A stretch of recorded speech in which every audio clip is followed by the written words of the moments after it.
தர்மம் பண்றது மாதிரி தான் நான் கடவுளுக்கு கொடுக்கறதுன்னு நீங்க சொல்ல முடியாதுன்றேன். ஏன்னா கடவுளுக்கு நீங்க தர்மம் பண்ணல, கடவுளை நீங்க கணத்தின் அடிப்படையில் கொடுக்கிறீர்கள்.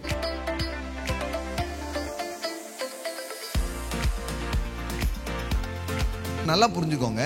கிவிங் பற்றி வேதவசனம் பேசும்போது அதுல முதல் வகை தேவையில் இருக்கிற நபருக்கு நாம் கொடுப்பது. இப்ப என்னன்னா, தேவையில் இருக்கிற ஒரு நபருக்கு, இப்ப தேவைன்னா ஒருத்தருக்கு இப்ப ஸ்கூல் ஃபீஸ் தேவைம்பாரு, ஒருத்தருக்கு மருத்துவ உதவிக்கு தேவைம்பாரு, ஒருத்தர் பஸ்ஸுக்கு போறதுக்கு தேவைம்பாரு, வாடகை கட்டுறதுக்கு தேவைம்பாரு, சாப்பாட்டுக்கு கூட காசு இல்லைன்னு சொல்லுவாரு. இன்னைக்கு ஒவ்வொருத்தட்டையும் போய் கேட்டீங்கன்னா ஒவ்வொருத்தரும் ஒவ்வொரு விதமான தேவையில இருக்கிறாங்க.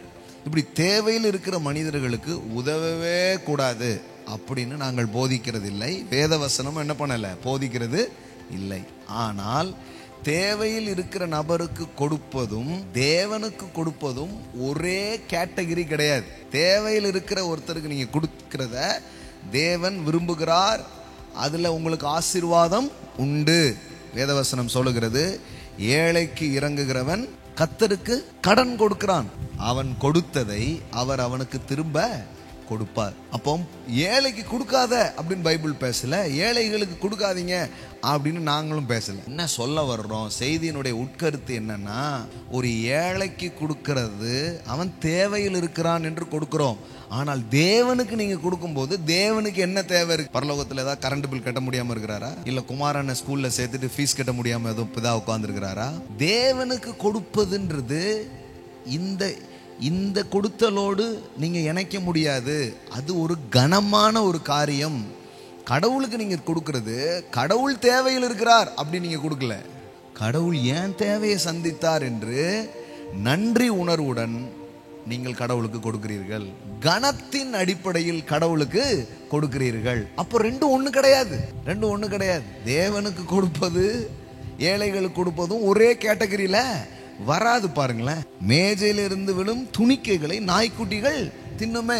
நாய்க்குட்டிக்கு கொடுக்கறதும் ஒண்ணுதான், உனக்கும் கொடுக்கறதும் ஒண்ணுதான்டா அப்படின்னு பேசினா எப்படி இருக்கும் ஒரு அப்பா? அப்ப என்ன சொல்ல வர்றோம்னா, கணத்தின் அடிப்படையிலே நாம் தேவனுக்கு கொடுக்கிறோம். ஹானர்.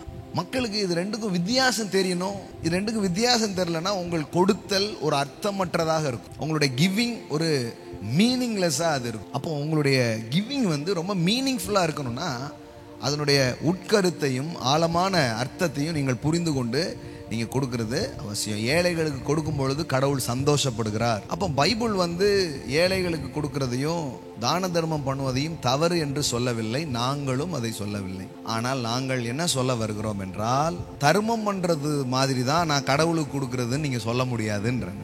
ஏன்னா கடவுளுக்கு நீங்க தர்மம் பண்ணல, கடவுளை நீங்க கணத்தின் அடிப்படையில் கொடுக்கிறீர்கள், கடவுளை அன்பின் அடிப்படையில் கொடுக்கிறீர்கள், கடவுளுக்கு நன்றி உணர்வின் அடிப்படையிலே நீங்கள் கொடுக்கிறீர்கள். இது ரெண்டும் ஒன்றல்ல என்பதைத்தான் இங்கு நாம் போதிக்கிறோம்.